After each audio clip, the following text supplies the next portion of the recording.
Nous ne sommes pas venus commémorer, nous sommes venus célébrer. Nous ne sommes pas venus nous souvenir, nous sommes venus nous inspirer. La République nous appelle, et cet appel retentit de bien des façons. D'abord peut-être à l'évocation des grands moments de notre histoire où l'idée est devenue chair, où l'idée est devenue être humain, où l'idée est devenue institution, et où ce qu'avait pensé Jean-Jacques s'est transformé en une réalité dont la dynamique n'a pas fini d'embraser le monde. Ce 20 septembre à l'aube, tandis que les estafettes font le lien avec nos armées, Paris dort à la veille de la tenue de la Convention nationale. Paris dort, et pourtant, il pleut. Comme aujourd'hui, il pleut interminablement. Depuis juillet, la patrie a été déclarée en danger. Le roi Fuyard a été rattrapé. Mais c'est partout les complots, les trahisons. Nous sommes envahis. Les frontières ont été passées. Verdun a été livré par les officiers royalistes. Beaucaire a préféré se suicider plutôt que d'accepter de rendre la place. Il pleut. Il pleut. Tout semblait perdu. C'est l'heure des caractères. À Valmy, il pleut. Voilà 15 jours qu'il pleut. L'armée d'invasion, dit Michelet, se traîne comme une limace dans la craie de l'Est de la France. À 3 heures du matin, les Prussiens ont commencé à se mettre en mouvement pour se tourner du côté de la colline de Valmy où sont les nôtres. Le général Kellermann est arrivé la veille et il a choisi cette position pour tenir en face de l'invasion. Il y a là Brunswick, celui qui a occupé Verdun et annoncé qu'il exigeait le retour des nobles, de l'Église et de leurs privilèges. Ce qui fut immédiatement entendu et bien compris. Aussitôt, les paysans gardèrent par-devers eux toutes les nourritures qui pouvaient servir à l'armée d'occupation et se postèrent tout le long du trajet, attendant l'occasion de faire un mauvais sort à ceux qui venaient régler leur compte avec nous. Brunswick, qui avait adressé à la population de Paris ce manifeste provocateur où il prétendait tirer une vengeance exemplaire si l'on ne rétablissait pas immédiatement le roi et les nobles dans leurs prérogatives. Les nôtres, ils sont sur cette colline.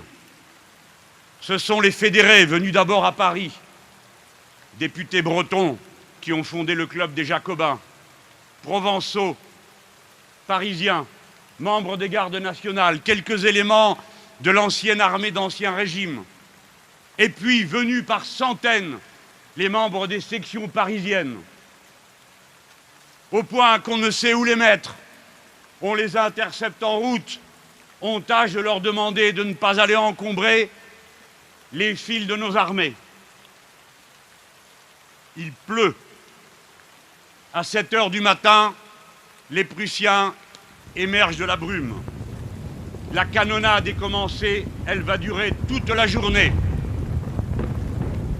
Les nôtres, ce sont gens simples, artisans, ouvriers, paysans. Ils doivent tenir des heures et des heures. Et il n'y a rien de pire que de tenir en ligne sous la canonnade. 40 000 boulets vont être tirés ce jour-là. Il est 11 heures. Regardons-nous. Les troupes révolutionnaires, c'est ce peuple, mais c'est aussi une troupe internationaliste. On y compte des Allemands, des Irlandais, des Liégeois. Dans nos rangs, il y a un latino-américain. Il est général de nos armées. C'est Miranda qui tient bon sous la mitraille. Il sera ensuite l'un des premiers libertadors avec Simon Bolivar.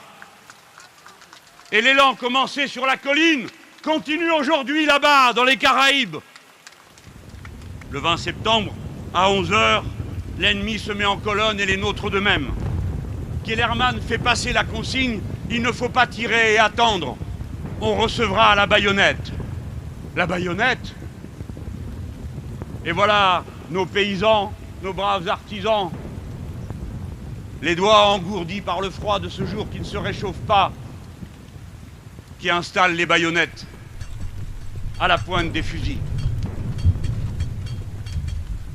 En face, si nous sommes internationalistes, en face, il y a 26 000 traîtres à la patrie, officiers royalistes, émigrés fiscaux et des privilèges de toutes sortes, toujours les mêmes, qui n'ont jamais eu d'autre patrie que leurs privilèges, ni d'autres convictions que leurs préjugés de caste et de classe contre la liberté du peuple et sa souveraineté. La canonnade continue. Et voici le moment décisif. Michelet raconte. Il y eut un moment de silence. La fumée se dissipait. Les Prussiens étaient descendus et franchissaient l'espace intermédiaire avec la gravité d'une vieille armée. Et ils allaient monter aux Français.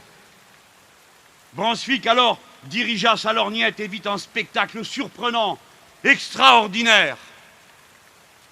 À l'exemple de Kellermann, tous les Français, ayant leur chapeau à la pointe des sabres, des épées, des baïonnettes, avaient poussé un grand cri. Ce cri de 30 000 hommes remplissait toute la vallée. C'était comme un cri de joie, mais étonnamment prolongé, et il ne dura guère moins d'un quart d'heure. Fini, il recommençait toujours avec plus de force. La terre en tremblait. C'était « Vive la nation !» Vive la nation ! Toute l'armée des hauteurs du Moulin, raconte Jean Jaurès, jusqu'en bas des pentes, crie « Vive la nation !» Et tout ce qui depuis 3 ans contenait ce mot et avait accumulé en soi d'énergie radieuse se communique à tous les cœurs. C'est fini. Le cauchemar du passé se dissipait. Et de même que sous l'ébranlement de la canonnade, le ciel de Valmy, d'abord chargé de nuées, s'éclaircit, s'élève et s'illumine. De même, toutes les ombres du doute et de la crainte sont dissipées en un instant. Le ressort de l'armée prussienne est brisé. C'est elle qui bat en retraite, pendant que l'artillerie révolutionnaire déchire ses rangs. Il pleut toujours plus. À 6 heures, une pluie torrentielle s'abat sur les troupes. Le roi de Prusse fait battre la retraite. Nous avons vaincu. Jaurès raconte. Goethe, le puissant et clair poète qui avait accompagné l'armée prussienne, marqua tout de suite la grandeur de cet événement. Goethe dit « De ce jour et de ce lieu date une ère nouvelle dans l'histoire du monde. » Jaurès complète « C'était le 20 septembre. Le même jour, à Paris, la Convention nationale avait ouvert sa première séance aux Tuileries. Elle allait voter l'abolition de la royauté. On apprit la nouvelle de Valmy, on rapporte qu'alors des travaux et des tribunes, le même cri roula de nouveau « Vive la nation! Vive la nation !» De quelle nation parlons-nous là? La France n'avait pas ses frontières. Sur la colline, les Bretons qui tenaient bon parlaient entre eux, je l'imagine, dans la peur et l'angoisse, l'une de leurs 5 landes. Les Provençaux devaient parler la belle langue occitane. Ceux de la région parisienne, le français.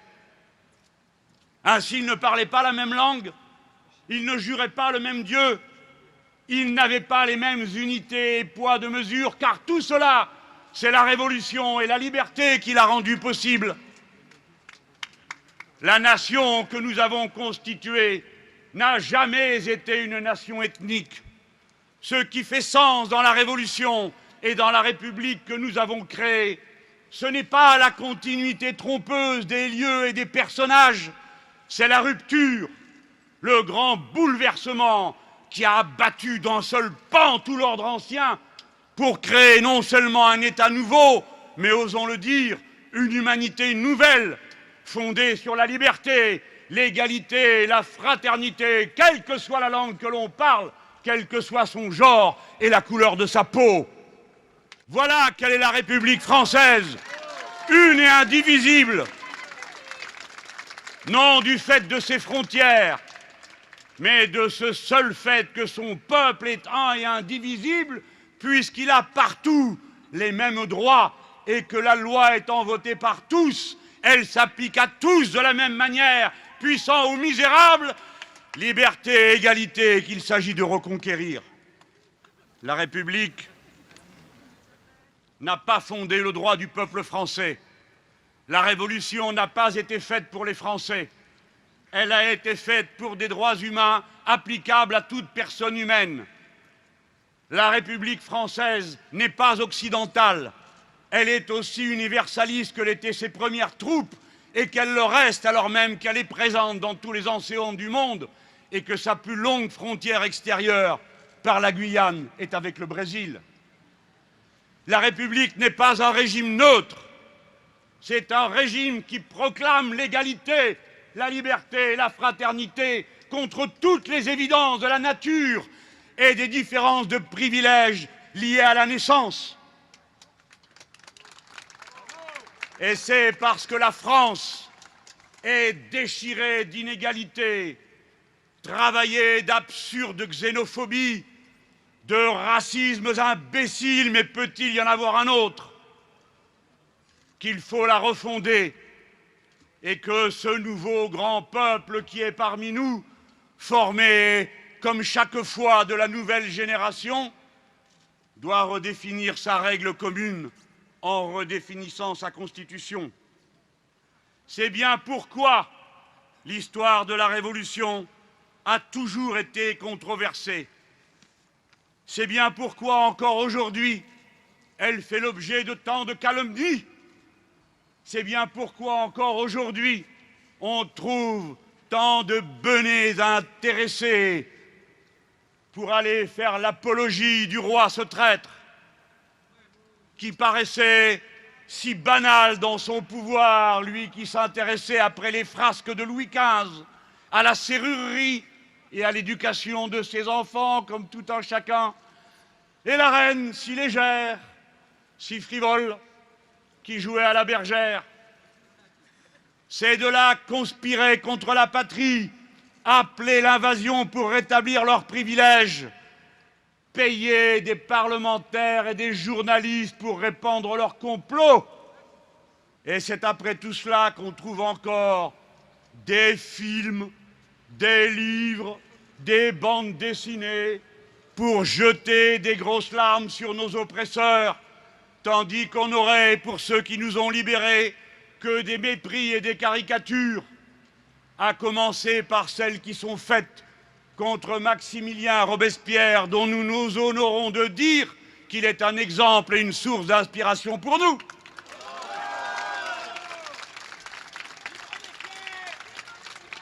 Ce n'est pas pour rien que la Révolution a été traînée dans la boue par tous ceux, dans tous les âges, qui avaient pour objectif premier de mettre en cause la liberté et l'égalité. Ainsi, quand Mussolini dit « le fascisme s'oppose à toutes les abstractions individualistes à fondement matérialiste », c'est pourquoi il s'oppose à toutes les utopies et innovations jacobines. Ainsi, quand Goebbels dit « l'an 1789 sera rayé de l'histoire », ainsi, quand Jean-François Copé dit « il y a en France une tentation de la nuit du 4 août dont il faut se débarrasser », ainsi, quand Jean-François Copé dit « le Saïra n'est plus d'époque, les temps sont passés », ainsi, quand il dit « la Révolution a fait beaucoup de mal et a fracturé la société, elle a désappris aux Français le goût de l'effort ». Chacun, depuis 2 siècles et 20 ans, a choisi son camp. En vain chercherait-il à faire croire que la Révolution est finie. Elle ne fait que commencer aussi longtemps que son œuvre égalitaire n'est pas achevée. L'intuition révolutionnaire est confirmée. Il n'y a qu'un seul écosystème compatible avec la vie humaine. Il y a donc un intérêt général humain, comme l'avait proclamé Jean-Jacques Rousseau. Nous n'avons d'autre moyen de le connaître que par notre intelligence, raison pour laquelle il nous faut être éduqués librement, gratuitement et laïquement. Raison pour laquelle nous devons être égaux, car on ne peut délibérer librement sous la domination d'un autre. Raison pour laquelle il nous faut nous prononcer non pas sur ce que nous croyons bon pour nous-mêmes, ce qui suffit en démocratie, mais pour ce qui est bon pour tous, ce qui est l'exigence de la République. Célébrez, célébrez, inspirez-vous. Pensez, comme l'a dit Victor Hugo, ce qui est le fond de cette affaire. Célébrer, c'est préparer de grands événements. Entendez le bruit terrible de la roue de l'histoire qui s'est remise en mouvement quand dans toute l'Europe de nouveau se coalisent contre la liberté et contre la démocratie les puissants qui, par des traités ineptes qui seront rechassés au prix de quelle douleur par les peuples, prétendent décider en lieu et place du souverain qu'est pour toujours le peuple lui-même. Entendez la grande roue de l'histoire lorsque les privilèges veulent se maintenir de force et que c'est par l'intimidation que l'on condamne au martyre nos frères et nos sœurs grecs, espagnols, portugais, et que l'on prétend subjuguer la volonté nationale et l'intérêt général en nous condamnant à renoncer à tout ce qui a fait notre grandeur, c'est-à-dire le partage, l'éducation, le soin et tout ce qui avait été pressenti d'abord par nos libérateurs de 1789, nos armées de 1792, dans la peur et l'angoisse de cette pluie sans fin sur la commune de Valmy où nous avons vaincu.